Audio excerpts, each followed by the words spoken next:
once had a teacher, the teacher of teachers.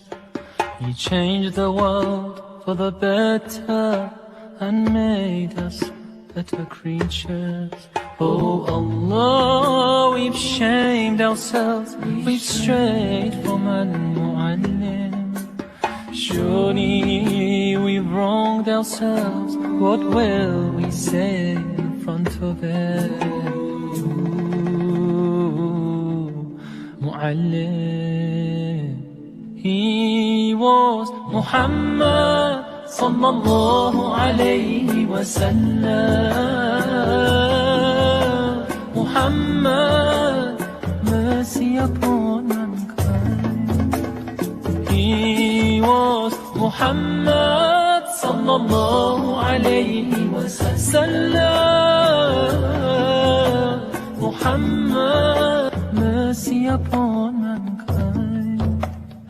Teacher of all mankind, أبا القاسم يا حبيبي يا محمد، يا شفيعي يا محمد، خير خلق الله محمد. يا مصطفى يا إمام المرسلين، يا مصطفى يا شفيع العالمين، يا مصطفى يا إمام المرسلين، يا مصطفى يا شفيع العالمين، يا مصطفى يا إمام المرسلين، يا مصطفى يا شفيع العالمين.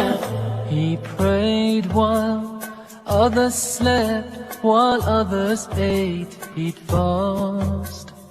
While they would laugh, he wept until he breathed his last. His only wish was for us to be among the ones who prosper. Ya Mu'allim, peace be upon you, truly you are our teacher. Mu'allim. He was Muhammad sallallahu alayhi wa sallam. Muhammad, mercy upon mankind. He was Muhammad sallallahu alayhi wa sallam. Muhammad, mercy upon mankind. Teacher of all mankind.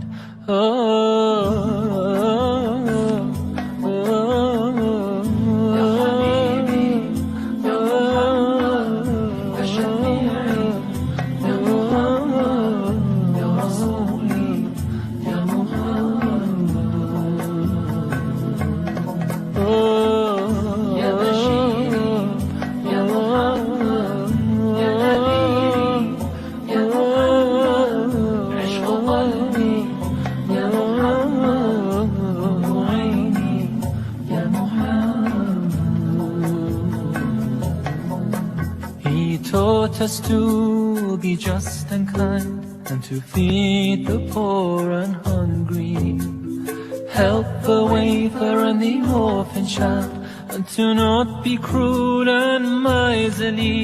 His speech was soft and gentle, like a mother stroking her child.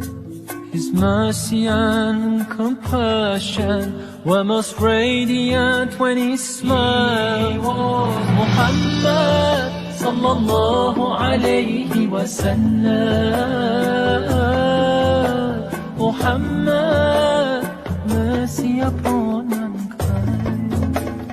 He was Muhammad sallallahu alayhi wa sallam. Muhammad, mercy upon mankind. Teacher of all mankind. أبا القاسم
Bismillahirrahmanirrahim. Innal hamdalillah nahmaduhu wa nasta'inuhu wa nastaghfiruh wa na'udzu billahi min syururi anfusina wa min sayyiati a'malina.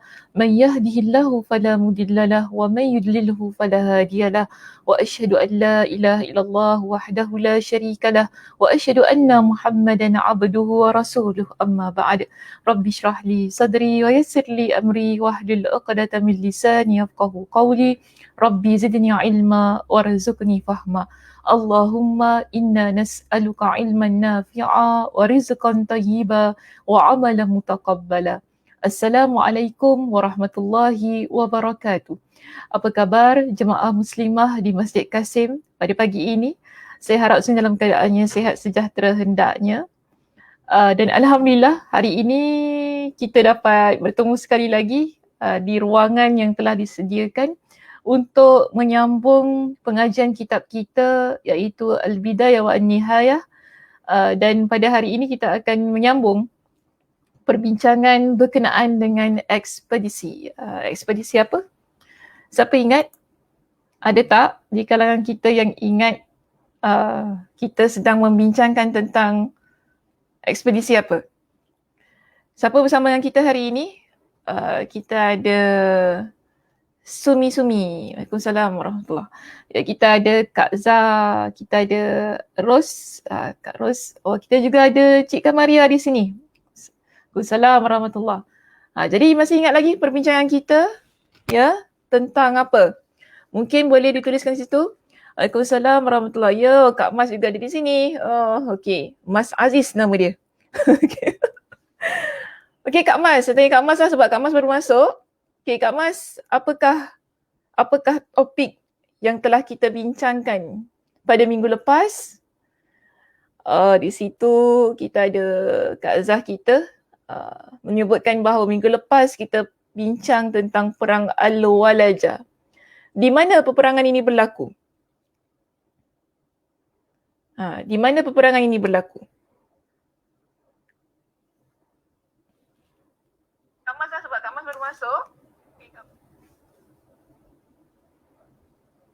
Tak ada nak jawab dah. Peperangan berlaku di mana? Kita sekarang ni ya, muslimah, kita sedang membincangkan tentang satu ekspedisi yang dihantar oleh Khalifah Abu Bakar radhiyallahu an untuk menakluki wilayah Iraq. Jadi peperangan-peperangan yang telah kita bincangkan sama ada peperangan Al-Walajah, peperangan Al-Madar. Lagi kita ada peperangan apa? Peperangan Ubullah contohnya, peperangan Dhatus Salasil. Semua ini berlaku di wilayah Iraq ya pada masa itu. Jadi jangan lupalah di mana sebenarnya tempat ini. Betul di Al-Walajah tetapi negerinya ialah Iraq. Satu usaha yang diaturkan oleh Khalifah Abu Bakar radhiyallahu an untuk apa? Meluaskan dakwah, menyebarkan dakwah Islam di sana. Baik, jadi hari ini muslimah kita akan masuk kepada satu lagi peperangan yang kita panggil sebagai peperangan berikutnya ya daripada peperangan Al-Walajah, iaitu kalau kita lihat di sini, kita ada perang Ulais. Perbincangan kita pada pagi ini dia akan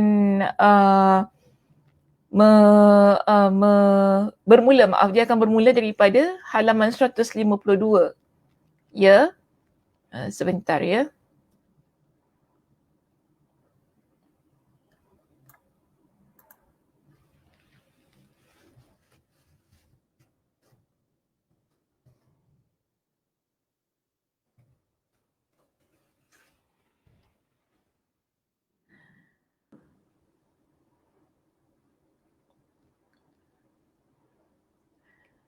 Kita ada perang Ulais di sini. Dalam peperangan Ulais ini kita akan bincangkan tentang faktor kejadian peperangan ataupun faktor berlakunya peperangan ya, dan siapakah yang berada di sebalik peperangan ini. Baik, kita dapati pada halaman 152, sama ya pada apa yang ada di slide Ustazah dan juga apa yang ada di halaman kita di sini, iaitu muka suratnya sama, 152 yang bertajuk Perang Ulais, ya, merupakan rentetan daripada apa yang berlaku di Al-Walajah. Baik, dalam peperangan ini kita dapati bahawa ia berlaku pada bulan yang sama. Okey, berlaku pada bulan yang sama, iaitu bulan Safar 12 Hijrah. Sama juga peperangan Al-Mazar, ya, ia berlaku pada 12 Safar 12 bulan Safar 12 Hijrah. Baik.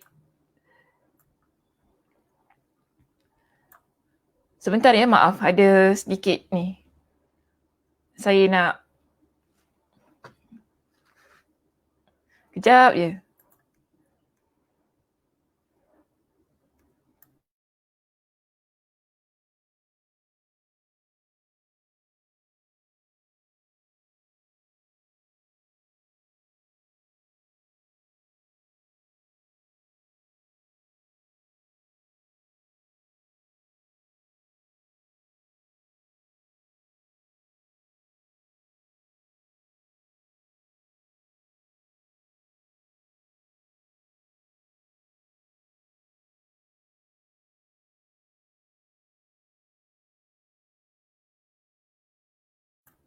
Okey Muslimah, kita sedang membincangkan tentang Perang Ulais yang berlaku di bulan Safar 12 Hijrah.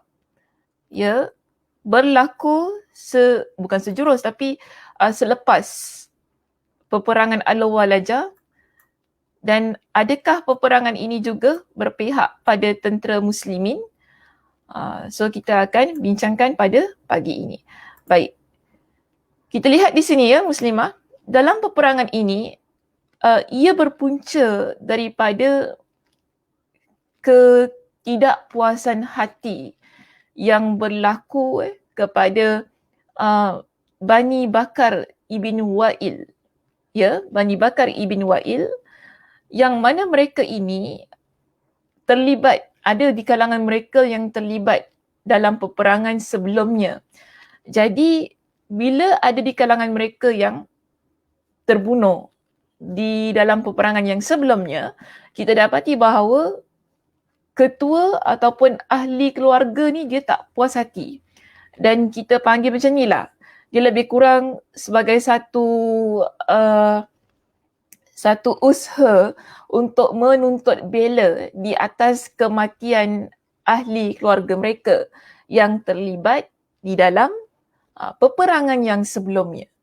Jadi bila ada di kalangan ahli keluarga mereka yang tewas pada peperangan yang sebelumnya, so mereka ni rasa tak puas hati.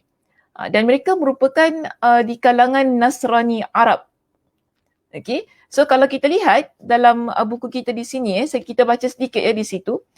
Peperangan ini terjadi kerana Khalid, dia telah membunuh beberapa orang dari Bani Bakar bin Wa'il. Yang mana mereka ini adalah warga Nasrani Arab yang berada di bawah kekuasaan Persia.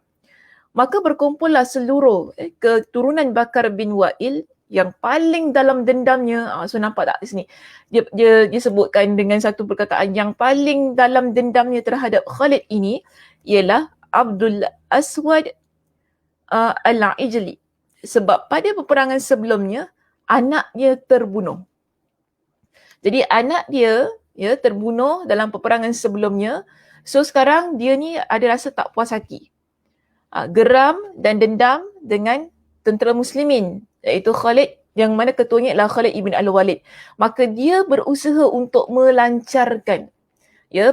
melancarkan peperangan bagi menuntut bela di atas kematian orang-orang yang merupakan ahli keluarga ataupun keturunan Bani Bakar bin Wa'il. Jadi apa yang dia buat di sini, mereka ini dia cuba mendapatkan sokongan daripada pihak kerajaan lah, senang kita panggil sedemikian. Pihak kerajaan yang kita tahu Raja Ardishir.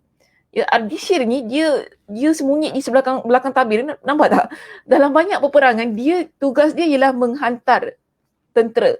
Okay, hantar tentera untuk memberi bantuan. Dan kita dapati ya Muslimah, tentera Persia ni ada banyak sangat. Terlampau banyak sehingga bila setiap peperangan yang tewas, dia boleh hantar lagi beribu-ribu orang untuk berperang dengan tentera muslimin.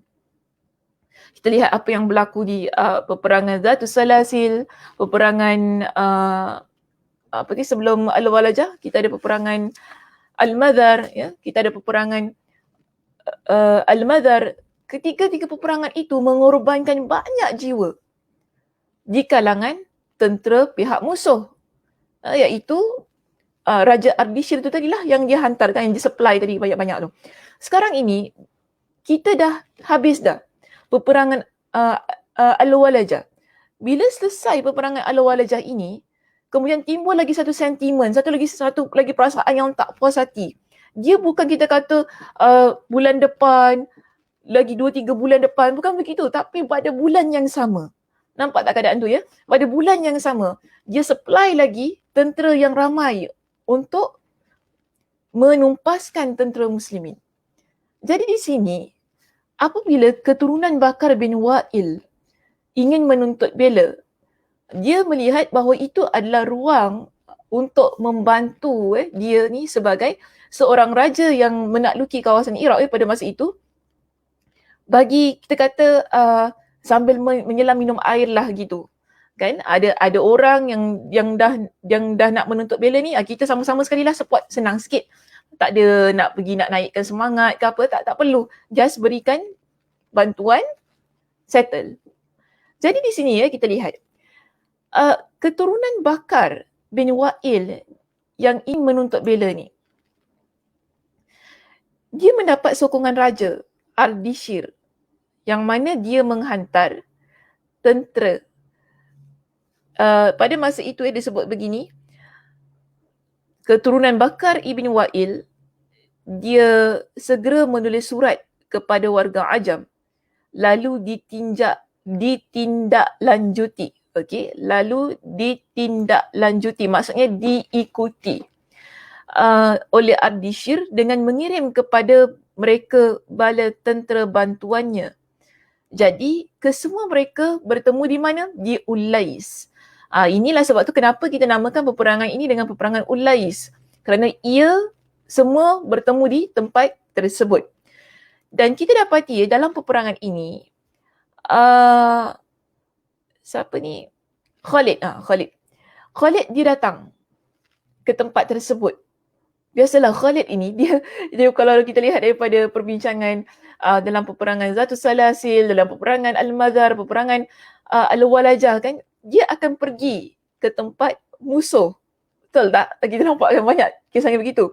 Dia akan pergi ke tempat musuh dan dia sebenarnya nak bincang lah. Kalau boleh janganlah perang macam tu kan. Dia nak bincang.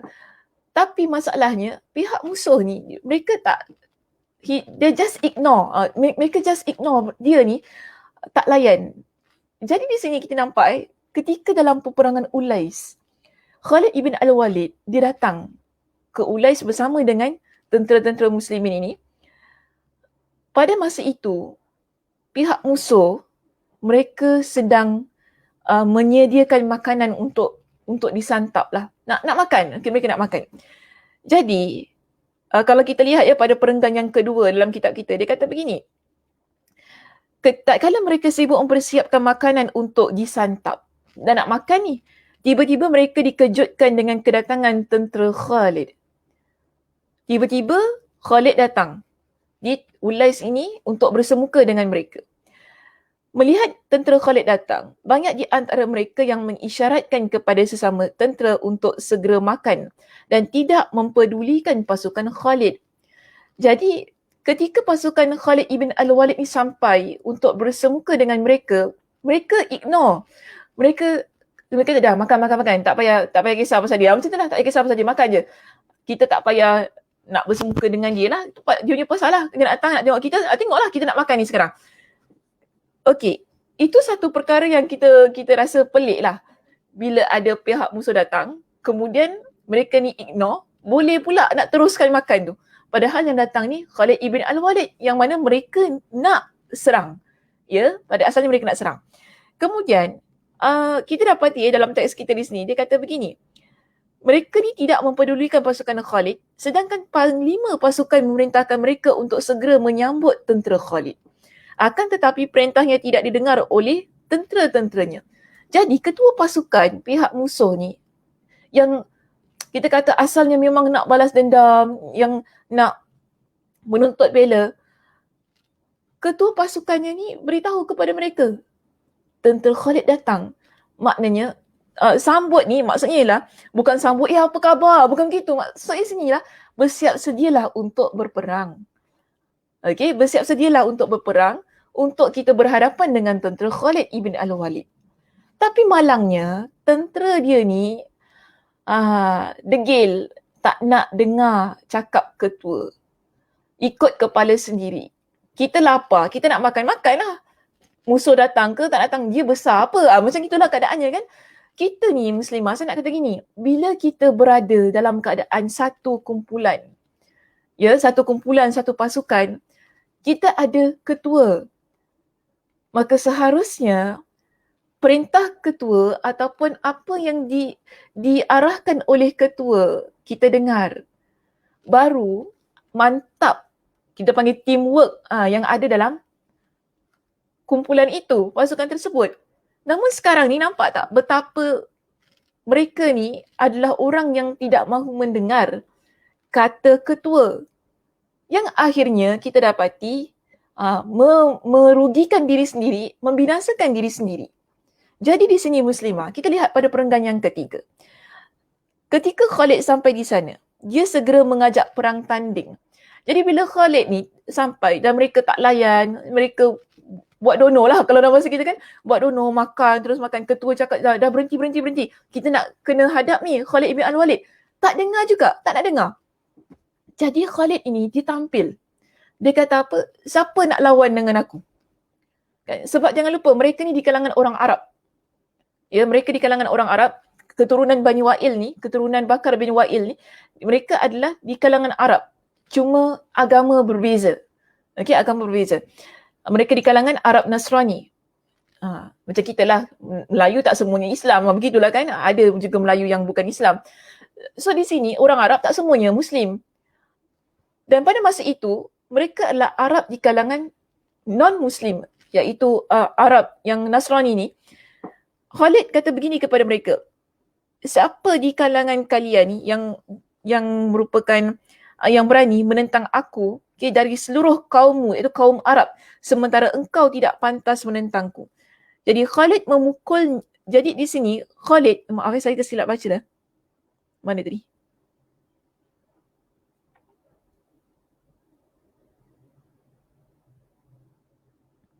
Ada satu orang, maaf ya muslimah, saya terlihat pada dialog yang lain. Di sini Malik bin Qais dari Bani Jazarah. Bani Jazarah dia bukan orang Arab di situ. Dia tampil ke depan untuk bertanding dengan Khalid. Tapi kita dapati dia tak mampulah untuk lawan dengan Khalid ibn al-Walid. Ya, sehingga dia tewas di tangan Khalid. Di situ kalau kita lihat Khalid memukulnya dengan pedang dan langsung menewaskannya. Jadi bila orang yang tengah nak makan ni nampak kejadian itu berlaku, baru mereka takut. Orang kata kalau tak jadi baru nak takut kan. Okey, sebelum tu tak nak ni. Tapi sekarang ni dah dia nampak kawan dia ni dah tewas dekat depan mata ni, baru mereka kata, oh Khalid ni bukan orang yang kita boleh buat main. Kan, jangan dibuat main dengan Khalid ibn al-Walid. Apa yang berlaku? Pasukan Persia pada masa itu berlarian meninggalkan makanan mereka dan mengambil senjata, dan pertempuran yang begitu sengit pun benar-benar terjadi. Jadi kita dapati bila Khalid ibn al-Walid ia bertemu musuh di Ulais, ya, terjadi peperangan yang sengit antara kedua-dua pasukan yang mana ia bermula daripada satu apa ni?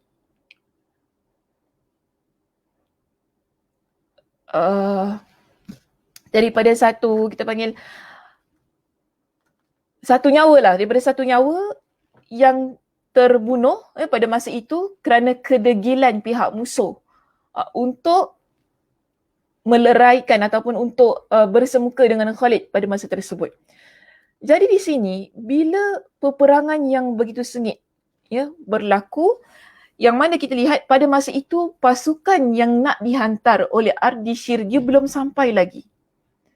Pasukan yang nak dihantar oleh Ardishir ke Ulais tu belum sampai. Yang ada pada masa itu adalah pasukan daripada keturunan Bani Wa'il, keturunan Bani Abu Bakar ibn Wa'il itu sahaja. Tapi selepas itu datanglah pasukan daripada pihak Ardishir. Sebab kalau kita lihat di sini, disebutkan saat itu pasukan musuh sedang menunggu kedatangan bala bantuan Bahman Jazawai yang dikirim oleh Raja Persia. Maknanya masa tu tengah tunggu lagi. Kan? Jadi mereka tak expect lah peperangan akan berlaku dengan keadaan mereka yang nak makan. Kemudian tiba-tiba Khalid, ada yang Malik bin Qais tiba-tiba tampil ke hadapan untuk berlawan dengan Khalid. Kemudian tiba-tiba kawan mereka mati. Dan tiba-tiba Khalid terus serang mereka yang dalam keadaan yang memang tidak bersedia untuk berdepan dengan tentera muslimin. Namun kita dapati mereka ini terus ambil senjata lalu perang.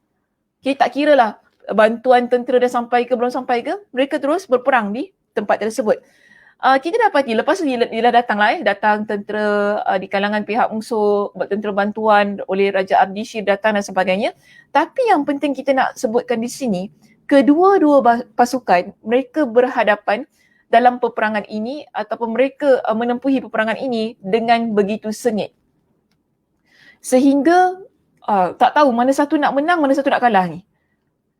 Kerana apa? Tentera yang begitu ramai. Okey, tentera yang begitu ramai di kalangan pihak musuh. Jadi pada masa itu ada doa yang Khalid panjatkan kepada Allah Subhanahu Wa Taala. Khalid dia doa begini, Muslimah. Kalau kita baca di halaman kita yang ke-153 di situ, Khalid kata kepada Allah dalam doanya, Ya Allah, aku bersumpah atas namamu, jika engkau menangkan kami atas mereka, maka tidak satu pun dari mereka aku biarkan hidup dan akan aku alirkan sungai ini dengan darah mereka. Ini sumpah Khalid. Ya, sumpah Khalid. Yang mana dia kata, kalau kita menang dalam peperangan ini, Ya Allah, aku tak akan biarkan tentera musuh ini semua hidup dan aku pastikan sungai, sebab di situ ada sungai. Di Ulais ni ada sungai. Sungai ini mengalir dengan darah mereka. Ini sumpah yang dia ucapkan. Dan kita dapati, selepas itu, Allah Subhanahu Wa Taala menangkan pasukan Islam. Bila Allah Subhanahu Wa Taala menangkan pasukan Islam, salah seorang dari pasukan Khalid pun mereka menyeru, tawanlah mereka, tawanlah mereka.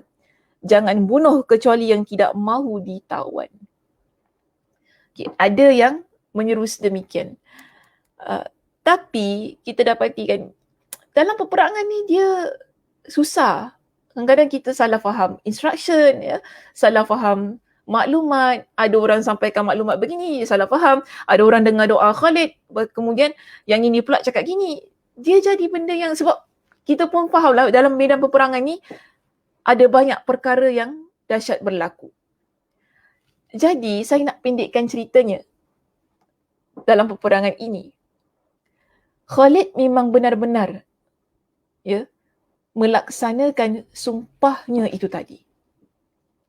Tidak dibiarkan mana-mana musuh yang terlibat dalam peperangan tersebut selamat dalam peperangan itu. Mereka kejar mana-mana musuh yang lari, mereka tangkap dan mereka akan habiskan nyawa dia. Yang memang betul, sungai itu akhirnya mengalir dengan darah-darah pihak musuh. Kalau kita baca di sini, kan, disebutkan bahawa sehingga ada di kalangan mereka yang kata begini kepada Khalid.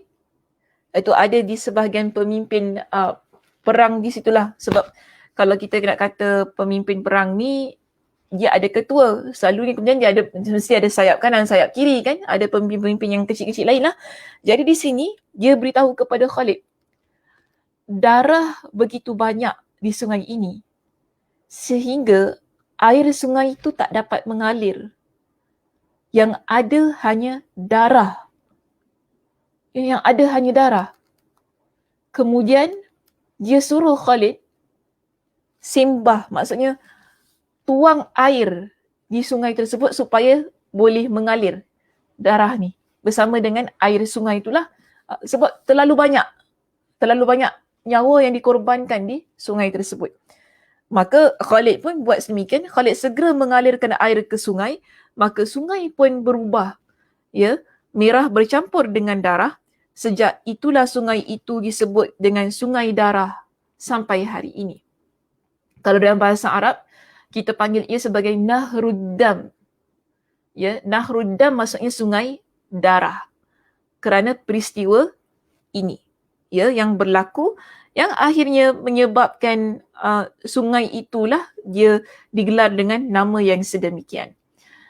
Dan kita tidak hairan juga mengapa kalau kadang-kadang kalau kita buka dalam kitab-kitab sejarah yang lain, ya, peperangan ini tidak dinamakan dengan peperangan Ulais, tetapi ada di kalangan sejarawan menamakan peperangan ini sebagai peperangan peperangan sungai darah tadi, Nahruddam, Ma'rika Nahruddam, peperangan sungai darah. Jadi kalaulah ada kata, engkau pernah dengar tak peperangan sungai darah? Maknanya inilah peperangannya. Peperangan Ulais yang berlaku pada zaman Khalifah Abu Bakar As-Siddiq di bawah panglima ataupun di bawah kepimpinan Khalid ibn Al-Walid. Jadi di sini ya, kita lihat apabila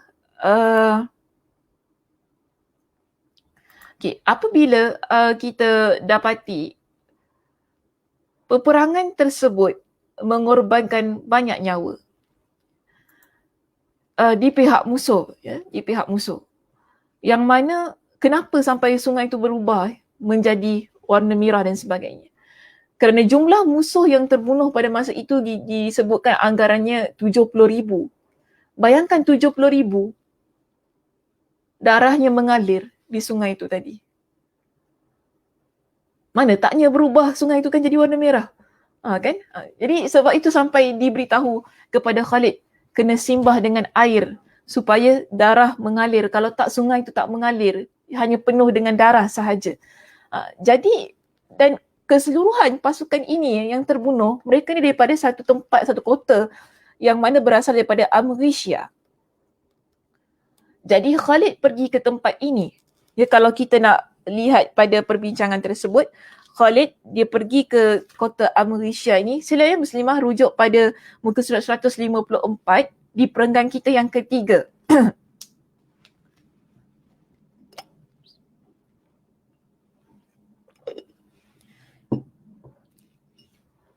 Jadi Khalid dia pergi ke kota Amrisia tersebut, yang mana dia nak dia menguasai kota itu, lalu dia ambillah apa-apa harta rampasan perang ataupun apa-apa yang berhak untuk dia ambil sebagai satu kita panggil, kenapa ya hari ni dia banyak perkataan tak terkeluar hari ni, yang kita panggil sebagai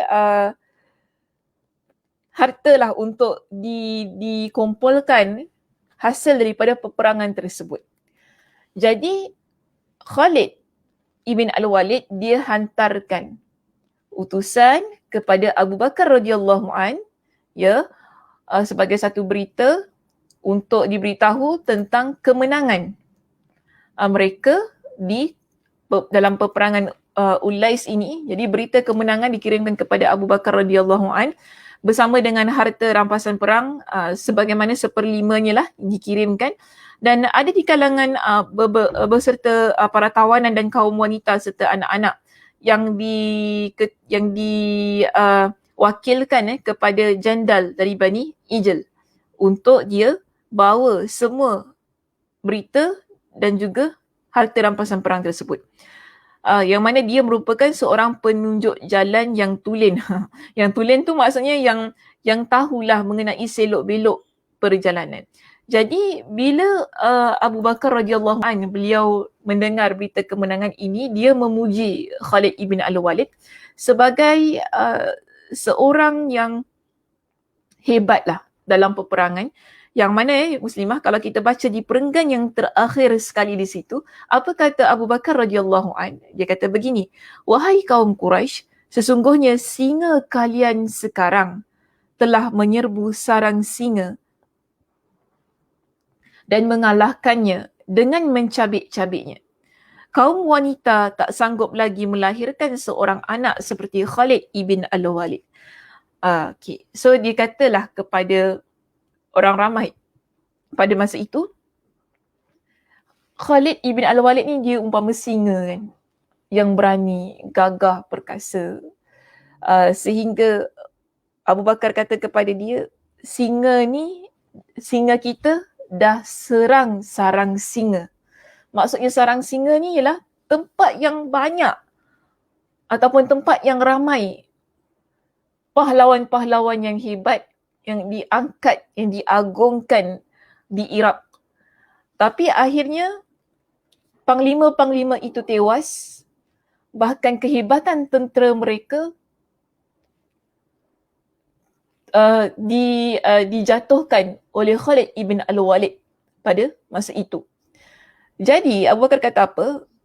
Tak ada seorang wanita pun yang sanggup melahirkan anak macam Khalid ini. Maksudnya dalam sungguhlah perkataan itu. Maksudnya tidak ada orang yang mungkin seberani Khalid ibn Al-Walid lah. Jadi ini konteks pada masa itulah kan. Jangan pula kita kata, ada je ustazah, anak saya berani, anak kita tak sama macam Khalid ibn Al-Walid.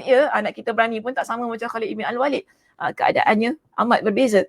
Jadi kita dapati dalam peperangan ini, di samping kita kata ada kemenangan yang begitu Masya Allah di pihak tentera muslimin dan kekalahan yang dihadapi oleh pihak musuh kerana masih lagi tak serik-serik lah orang kata. Satu demi satu peperangan yang telah mereka hadapi membuktikan kehebatan Khalid ibn Al-Walid memimpin tenteranya, pasukan tenteranya itu tadi. Tetapi pihak Raja Ardishir ini, dia masih lagi kita kata tak faham bahasa. Masih lagi tutup mata dia, membutakan mata dia tentang kehebatan tentera muslimin pada masa itu. Masih lagi nak lawan, dan kalau kita lihat semua peperangan ini berlaku pada bulan yang sama. Back to back lah orang kata, lepas ni, tak berhenti-henti. Bila nak stop kan? Dia sampai situ. Kerana satu yang kita dapati, dia ramai pasukan tentera yang tak habis-habis ingin dihantar bagi menumpaskan tentera muslimin. Nanti kita akan bincangkan juga perdamaian ataupun peperangan yang lain lah yang berlaku selepas ini. Cuma Muslimah, pada hari ini ada pengajaran yang ingin saya tampilkan daripada perbincangan kita pada pagi ini. Okey? Ya. Satu saja.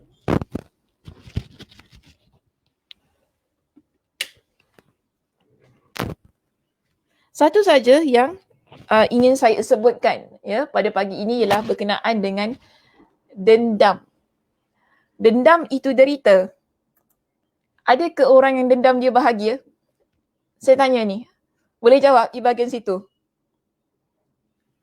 Ada ke orang yang dia berdendam ni dia bahagia? Tak ada. Kan? Mana-mana orang yang memang mereka ni dalam hati ni ada banyak dendam, dia tak akan bahagia. Ya. Bahkan orang ini adalah orang yang kita panggil sentiasa dalam keadaan yang rugi, keadaan yang derita, yang tidak menjamin apa-apa keuntungan bagi diri dia. Inilah yang berlaku kepada keturunan Bani Bakar ibn Wa'il itu tadi. Punca peperangan di Ulais ini adalah kerana dendam dia. Dendam itu, ya Muslimah, sekarang ni yang terbunuh ialah anak dia. Betul tak? Dan beberapa lah orang di kalangan keturunan Bakar bin Wa'il itu tadi. Namun, kita lihat begini. Sekarang ni, kalau kau nak dendam, kau dendam seorang-seorang lah macam tu kan. Namun, dia melibatkan banyak pihak. Ia melibatkan banyak nyawa. Yang akhirnya terkorban semua nyawa itu asalnya kerana dendam dia. Yang nak dia realisasikan itu tadi. Nak tuntut bela tu tadi. Akhirnya minta pertolongan daripada Raja Ardishir. Raja Ardishir hantar tentera yang begitu ramai untuk bantu puaskan hati dia ni kan. Tapi kalau yang mati tu, adakah keturunan dia saja? Tidak. Yang mati tu ramai.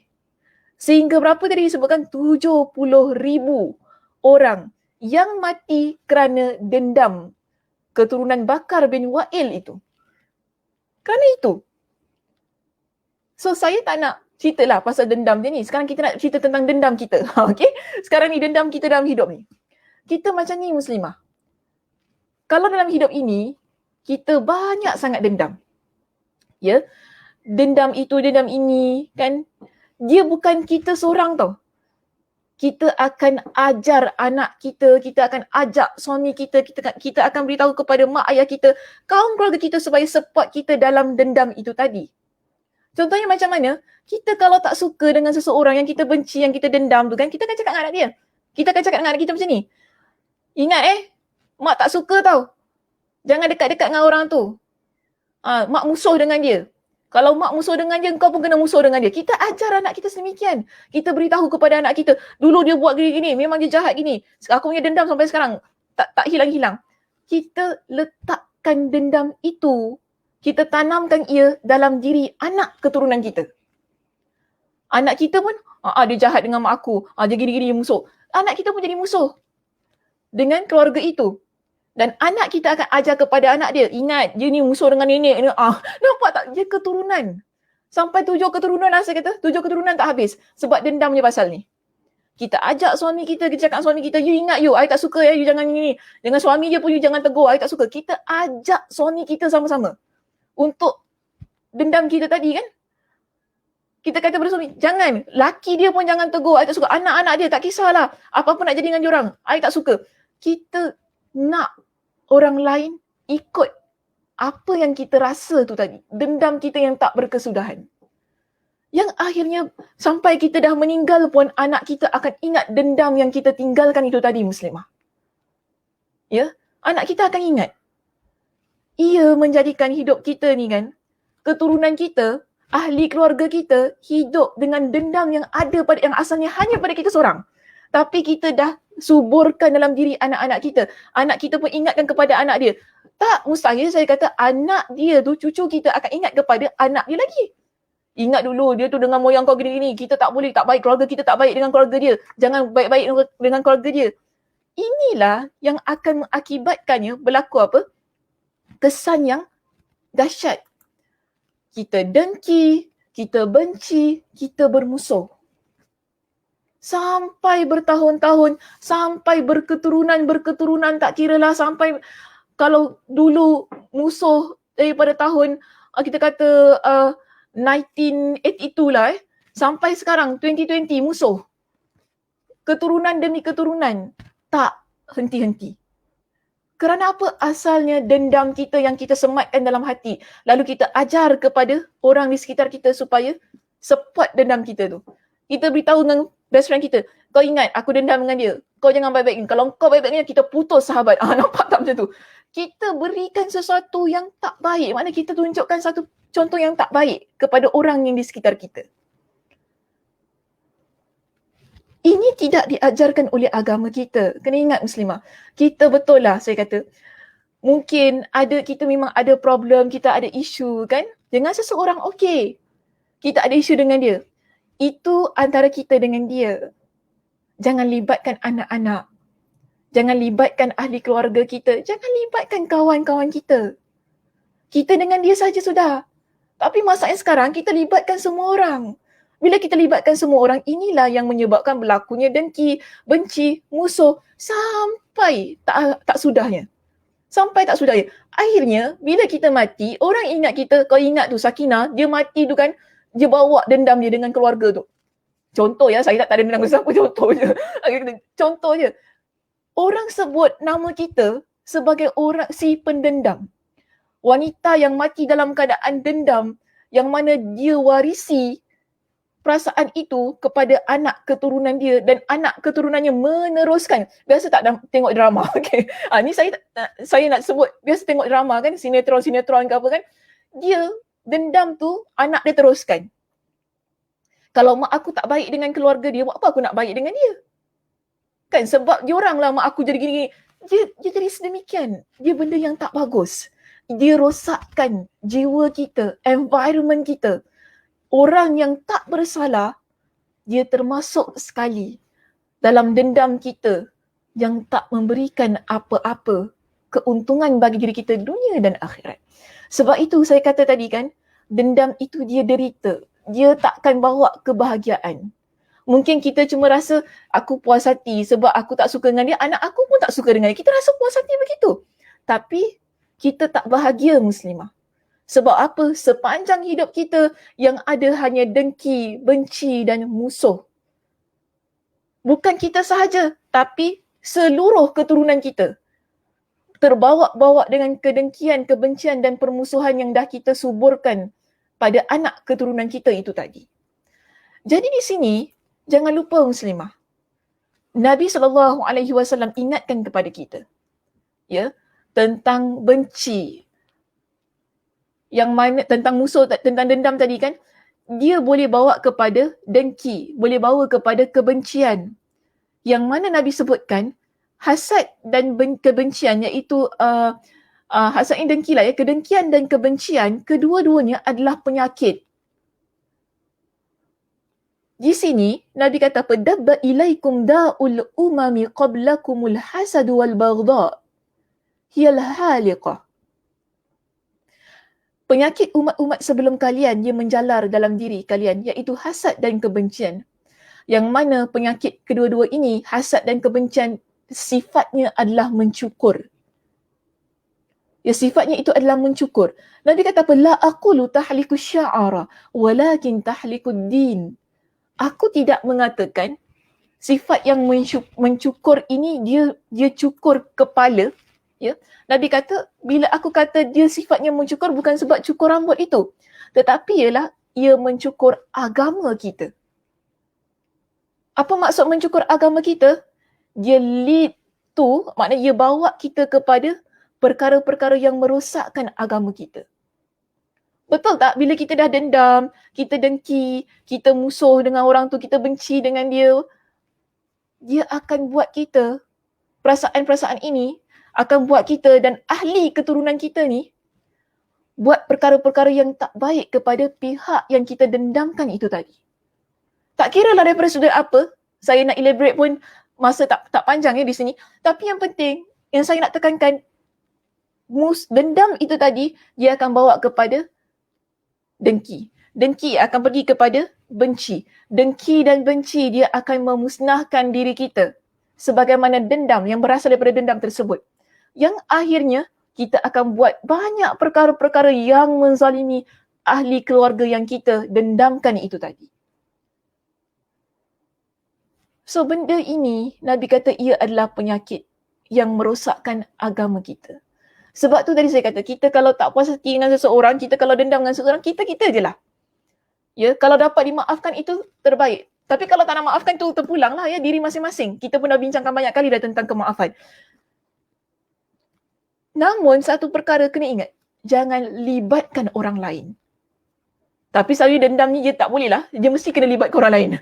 Okay? Dia mesti kena libatkan orang lain sebab tu dia bahaya. Jadi kalau nak ada rasa dendam ni, buang. Istighfar banyak-banyak. Kita kata, tapi dia sakitkan kita apa Ustazah, dia buat jahat pada kita, takkan kita nak biarkan pada dia macam tu je. Mestilah saya marah. Okey, anda berhak marah. Saya tak kata tak boleh marah. Kita berhak marah. Semua orang berhak marah. Dan kita berhak ada rasa tak suka, benci. Kita berhak ada rasa tak nak maafkan. Itu hak kita. Tapi kena ingat, Ya, kena ingat, jangan kita ajak orang lain masuk dalam kita punya apati. Okay? Jangan masuk kita punya kumpulan ni sama-sama sekali nak jadi macam kita. Kalau kita nak jahat-jahat seorang-seorang muslimah. Tapi saya tak ajar suruh jadi jahat. Cuma kalau nak jadi jahat tu jahat seorang-seorang. Jangan suruh orang lain jahat sama macam kita. Tak elok tu perangai. Okay? So kena ubah. Kalau nak dendam ke apa tu, istighfar banyak-banyak. Sebab ia boleh merosakkan diri kita, yang akhirnya kita akan suruh orang lain untuk ikut sama macam diri kita. Dan orang lain sayang kita, betul tak? Yelah mak kita, isteri kita, kan takkan kita nak biarkan dah isteri aku kata tak boleh tegur laki dia. Takkan aku nak tegur, nanti kan jadi perang dunia ketiga, 4, ke-5, ke-6 dalam rumah. Betul tak? So orang akan menghormati kita sebagai orang yang mereka sayang. Contohnya anak-anak kita tadi kan, kena dengar cakap mak, suami kena raikan perasaan isteri. Mereka akan meraikan kita. Kebiasaannya begitu muslimah. Jadi kalau kita ingin diraikan, letakkanlah diri kita ni pada satu tempat yang baik, yang mana suami kita raikan kita kerana perkara yang baik. Anak-anak kita raikan kita kerana perkara yang baik. Bukan perkara-perkara yang melibatkan kepada permusuhan, kebencian dan kedengkian ini. Ya, kemudian jangan lupa, ada satu ayat Al-Quran yang Allah sebutkan. Allah kata begini, tadi kita dah benci, kita dah dengki. Yang mana semua itu dia boleh bawa kita kepada permusuhan. Syaitan, dia ingin perkara ini berlaku dalam hidup kita. Sebab itu Allah kata, innama yuridu syaitanu ayyuqi'a bainakumul adawata wal baghdha. Sesungguhnya syaitan itu hanyalah bermaksud mahu menimbulkan permusuhan dan kebencian di antara kamu. Kita saya kata, sekali bila hati kita ni dah ada rasa dendam. Kita ada rasa nak tuntut bela. Kita ada rasa tak puas hati. Syaitan tak duduk diam muslimah. Ya, syaitan tak duduk diam. Dia akan buat kita merealisasikan rasa dendam yang ada dalam hati kita.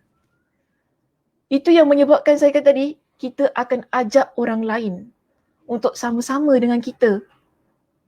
Supaya kalau saya tak suka dengan dia, anak-anak saya pun tak boleh rapat dengan dia. Anak-anak saya pun tak boleh tak suka dengan dia. Jangan kawan dengan anak dia. Macam tu kan? Kita sekarang dendam dengan kawan kita ni.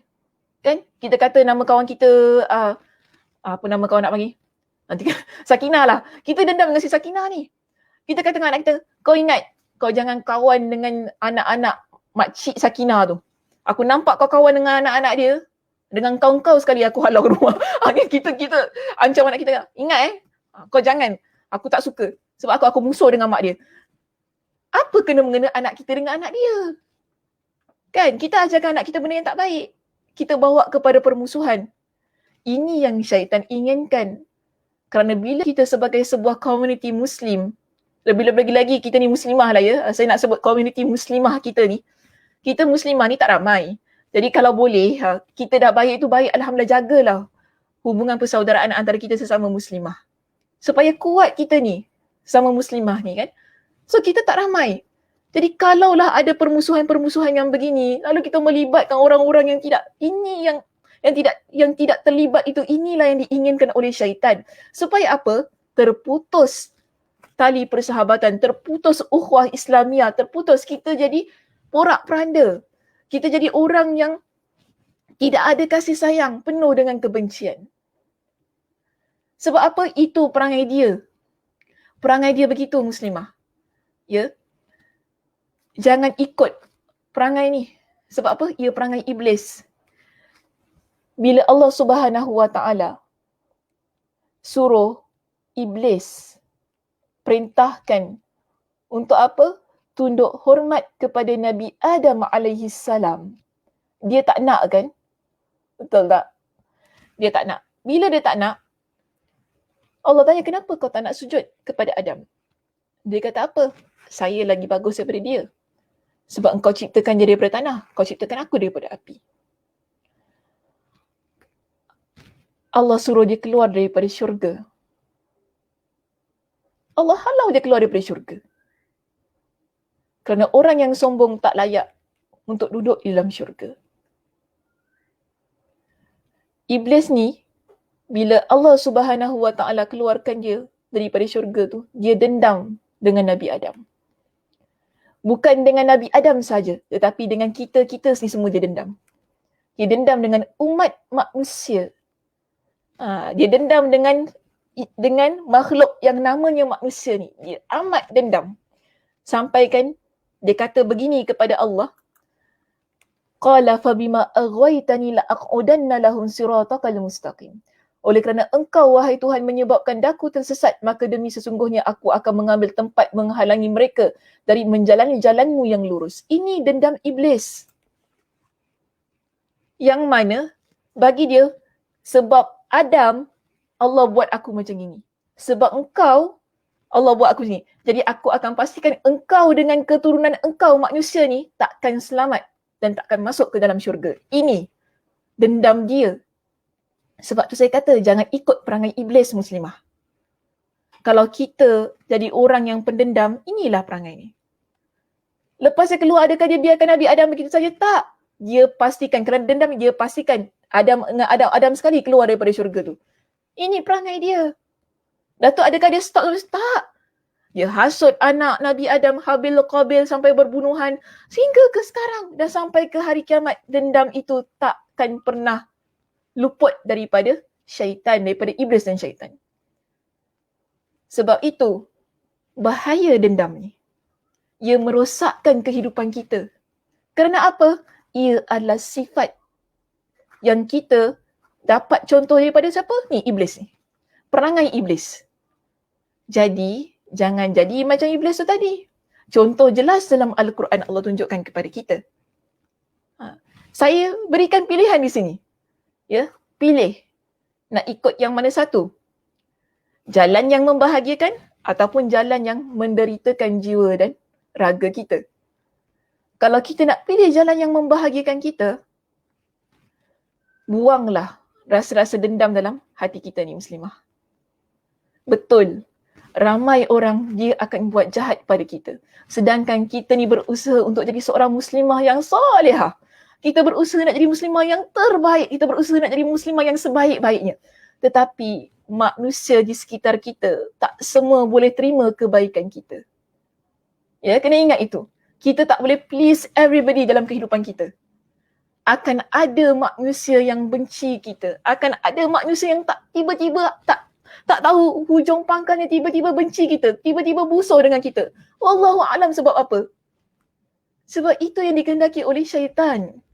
Iblis. Mereka nak semikian. Kita ni yang dah belajar, yang dah tahu agama ni kan, yang dah duduk kuliah, yang dah bincang hadis ke hadis, ayat Al-Quran ke ayat Al-Quran, bincang tentang sejarah apa yang berlaku kerana dendam ini, wajarlah kita ni jaga diri kita baik-baik. Biarlah orang buat kita, yang penting kita jangan buat orang lain. Okey muslimah, itu saja perbincangan kita pada pagi ini. Terima kasih kepada semua yang mengikuti. Mudah-mudahan Allah Subhanahu Wa Taala berikan kepada kita dengan barakah, keberkatan pada masa yang telah kita peruntukkan, dan mudah-mudahan ada manfaatnya daripada perbincangan ini untuk diri saya dan kita semua yang mengikuti kuliah pada pagi ini. Minta maaf daripada awal tadi macam ada banyak sedikit yang dia ni kan ada banyak juga masalah di belakang takbir. So kita ada sedikit gangguan ya pada hari ini, minta maaf. Saya ni fokus menghilang sikit daripada awal tadi. Baik muslimah, insya-Allah ya, mudah-mudahan kita jumpa pada minggu hadapan untuk kita membincangkan apakah selanjutnya yang berlaku di wilayah Iraq ini pada kepimpinan ataupun pada khalifah, pada kerajaan yang dipimpin oleh Khalifah Abu Bakar radhiyallahu an. Itu tadi ya. Mudah-mudahan Allah Subhanahu Wa Taala memberikan kepada kita dengan kelapangan masa dan juga kesihatan untuk kita terus ikuti pengajian kita pada minggu hadapan. Saya tutup dengan tasbih kafarah. Subhanakallahumma wa bihamdika asyhadu an la ilaha illa anta astaghfiruka wa atubu ilaik. Assalamualaikum warahmatullahi wabarakatuh.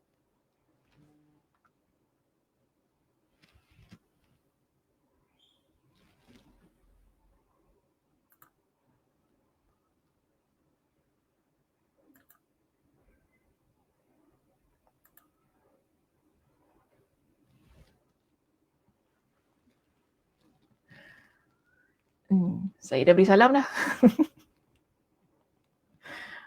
Tapi tak keluar lagi ya.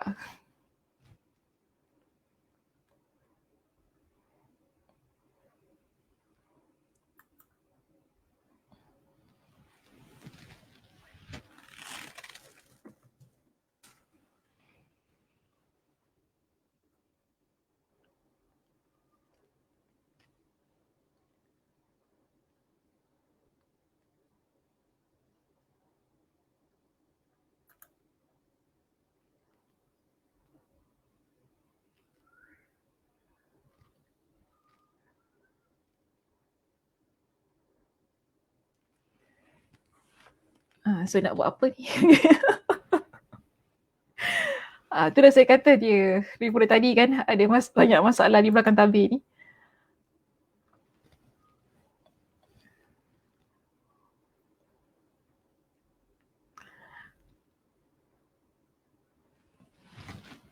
Okey lah, tak apa ya. Saya saya undurkan diri saya terlebih dahulu dengan cara yang sedikit berbeza. Okey, insya-Allah Muslimah kita jumpa di minggu hadapan.